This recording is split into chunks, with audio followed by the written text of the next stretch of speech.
Las tensiones y los conflictos políticos que debieron afrontar las instituciones educativas en México durante el siglo XVIII fueron a su vez la razón de su existencia. La inestabilidad constante fue un rasgo de esta época. Esto implicó un arduo trabajo para la toma de conciencia acerca de la importancia de crear una institución que se encargara de garantizar parte de los procesos de socialización y que en la práctica representó una profunda reforma en las formas de entender y percibir la cultura. El periodo post-independencia está marcado por el régimen de Antonio López de Santa Anna, quien se rebelara contra el imperio de Iturbide en 1822. Este fue un gobierno sin estructura, ya que fueron varias las veces en que tomó y dejó el poder, alternando con varios presidentes. En ese mismo año, Lucas Alamán introdujo el sistema lancasteriano, que permitía la enseñanza de la escritura, lectura, aritmética y la doctrina cristiana. Valentín Gómez Farías, influenciado por las ideas de José María Luis Mora, defensor de la enseñanza libre, con el fin de instruir a la población afrontando la escasez de recursos económicos. Impulsó la reforma de 1833 al establecer la creación de la Dirección General de Instrucción Pública para el Distrito y Territorios Federales. Dicho organismo se encargó de vigilar el avance de la educación en el país con la apertura de nuevas escuelas públicas, así como cuidar el correcto funcionamiento de los colegios particulares, custodiar los monumentos históricos y otras antigüedades que forman parte de la historia, arte y cultura de México. La instrucción en la enseñanza libre en establecimientos de instrucción superior, así separarlas del clero y lograr que salieran del rezago, e impulsar la instrucción elemental para toda la población. Toda la reforma se vio frenada al momento en que Santa Anna vuelve a tomar la presidencia al año siguiente. En el año de 1857, la enseñanza libre fue reconocida en el artículo 3 de la Constitución Política de la República Mexicana. La enseñanza es libre. La ley determinará qué profesiones necesitan título para su ejercicio y con qué requisitos se deben expedir. Acto seguido, se marcó la necesidad de establecer ciertos límites, la vigilancia del Estado con el fin de garantizar la igualdad y uniformidad de la instrucción de toda la población. En 1865, la Ley de Instrucción Pública, que contaba de 172 artículos de lo relativo a la educación, y en 1867 Juárez propuso convertir la educación en una función pública y para el año de 1874 una nueva ley. En el artículo 4 prohibía la enseñanza religiosa en los planteles oficiales e imponía en su lugar la enseñanza de una moral laica. En los años subsecuentes no se realizaron grandes cambios en la educación, debido a los grandes problemas económicos a los que se enfrentaron Juárez y Lerdo de Tejada. Es hasta el año de 1876, con la llegada de Díaz a la presidencia de México, El Porfiriato se caracterizó por buscar el avance económico del país, favoreciendo a una minoría de jóvenes nobles, ocasionando el estancamiento de la educación. Hubo un aumento en la miseria y por lo tanto los jóvenes comenzaron a trabajar, haciendo un analfabetismo del 81.5%. Uno de los principales personajes que aparecen en este periodo es Gabino Barreda, quien pensaba que la educación muestra la verdad en todos los aspectos para formar la conducta del individuo. La Escuela Nacional Preparatoria quería que los jóvenes observaran, experimentaran y razonaran para así formar a la burguesía mexicana. Otro personaje fue Justo Sierra, quien crea la Universidad Nacional Autónoma de México en el periodo de 1848 a 1912. En 1905 crea la primera Secretaría de Instrucción Pública y Bellas Artes, siendo en 1907 incluida la enseñanza técnica. Propone la unificación de la lengua, autonomía de jardines de niños, reconocimiento del magisterio y la reorganización de la licenciatura en medicina, jurisprudencia, ingeniería, bellas artes y música. Además, implementó becas para los alumnos de las escuelas. Implementó el uso de libros de texto basados en la ideología del conocimiento científico en educación. Impulsó las escuelas para adultos, quienes pasaban de la edad adecuada para estar en las escuelas normales. Funda las escuelas para niños deficientes. Un aspecto fue la obligatoriedad de la educación primaria. en 1881, teniendo como finalidad el desenvolvimiento armónico del niño, dando vigor a su personalidad, creando hábitos que lo hagan apto para el desempeño de sus futuras funciones sociales, buscando impulsar la cultura moral, la cultura intelectual, la cultura física y la cultura estética. Debido a las ideas definidas por Carranza de la autonomía municipal, en 1917 se suprimió la Secretaría de la Instrucción Pública y Bellas Artes, ya que solo se centraba en la educación del Distrito Federal. Para 1919, la educación pública estaba hecha un caos y no tenía una buena organización. Los cambios iniciaron con la llegada de Adolfo Huerta.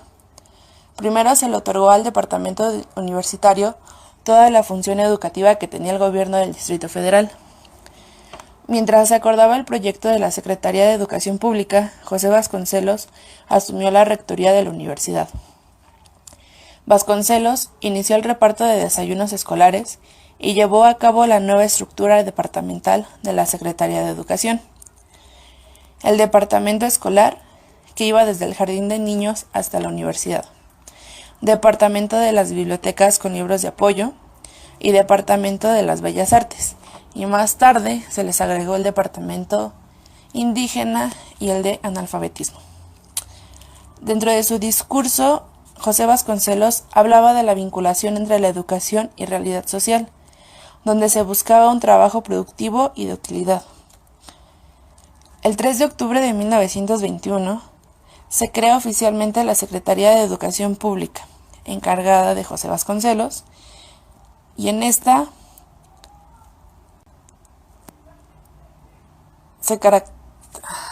ese mismo año hubo un aumento en el número de maestros y se crearon la Escuela de Ferrocarriles, Escuela de Industrias Textiles, Escuela Nacional de Maestros Constructores, Escuela Tecnológica para Maestros, Escuela Técnica de Artes y Oficios, Escuela Nacional de Artes Gráficas, Escuela Técnica de Taquimecanógrafos, Escuela Hogar para Señoritas Gabriela Mistral, y se buscó la ampliación de la infraestructura y elevación de calidad y especialización dentro del área educativa.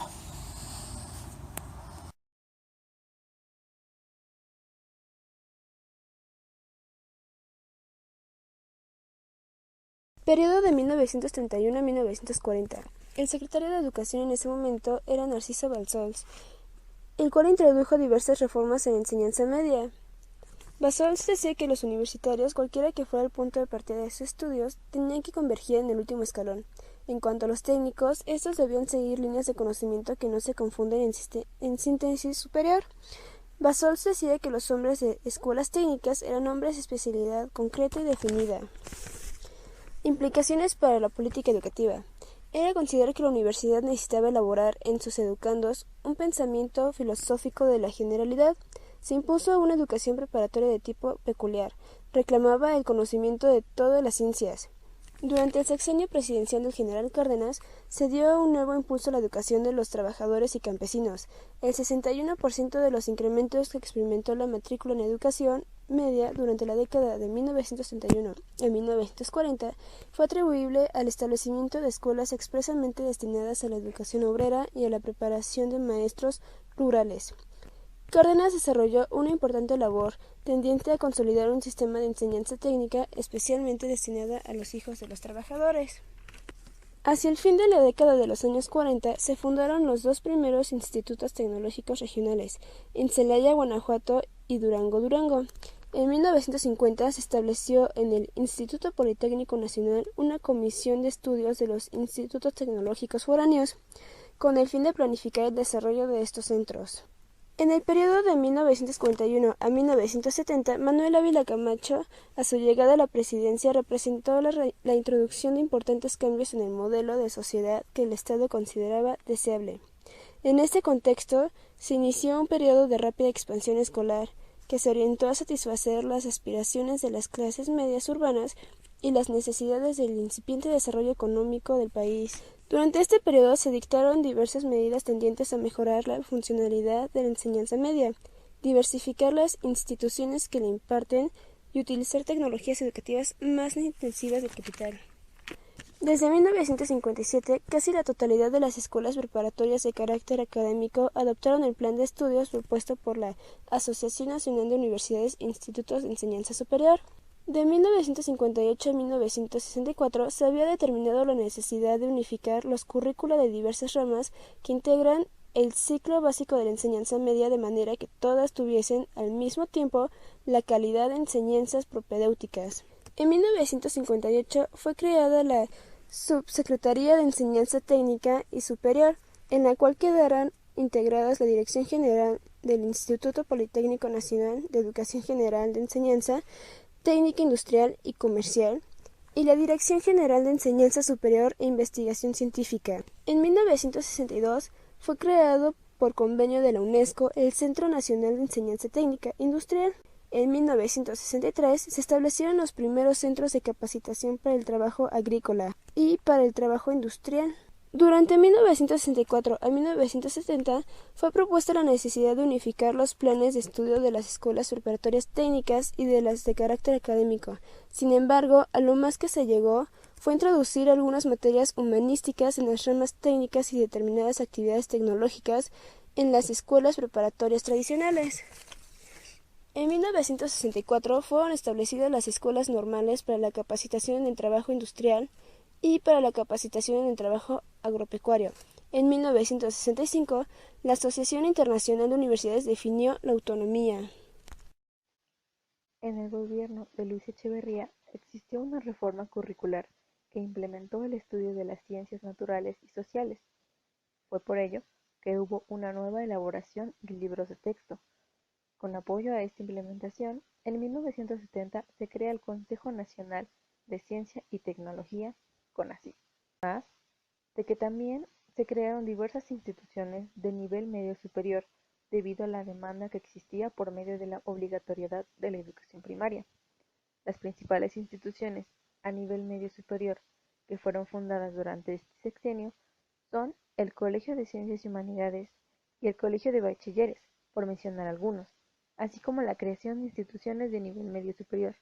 Entre las más destacadas están las Escuelas Nacionales de Estudios Profesionales y la Universidad Autónoma Metropolitana, que respondían a la alta demanda de estudiantes de nivel medio superior que egresaban.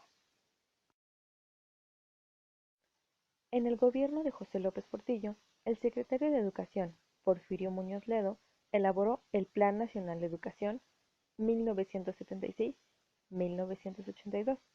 Sin embargo, este fue concluido por el licenciado Fernando Solana Morales, en los cuales se identificó el problema del rezago estudiantil y se comenzó a hablar de la calidad de la educación. En 1978 comienza a notarse el principio de la descentralización educativa con la creación de delegaciones de la SEP, pero sin un mayor impacto.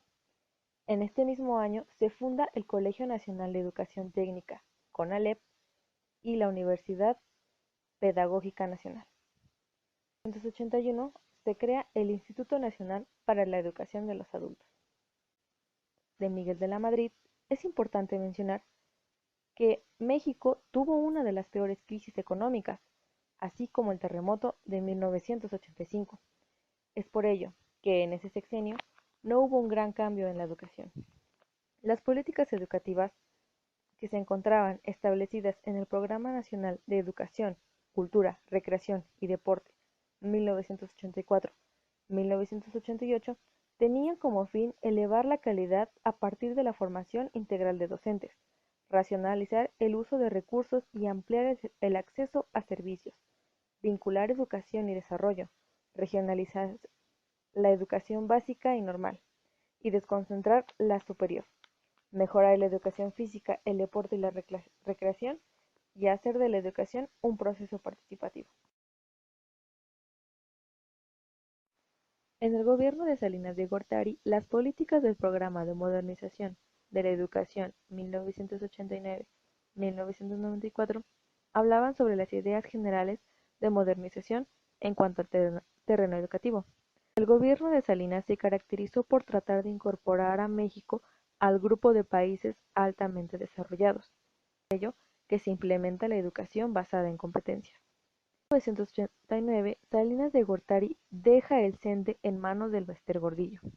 Posteriormente, en 1993, se crea la Ley General de Educación y se descentraliza la educación por medio del Acuerdo Nacional para la Modernización de la Educación Básica y Normal, ANMEF. En este mismo año se hace obligatoria la educación secundaria, así como también se crean nuevos planes de estudio y nuevos libros de texto gratuito, donde se fomentó la lectura y se realizaron campañas de alfabetización.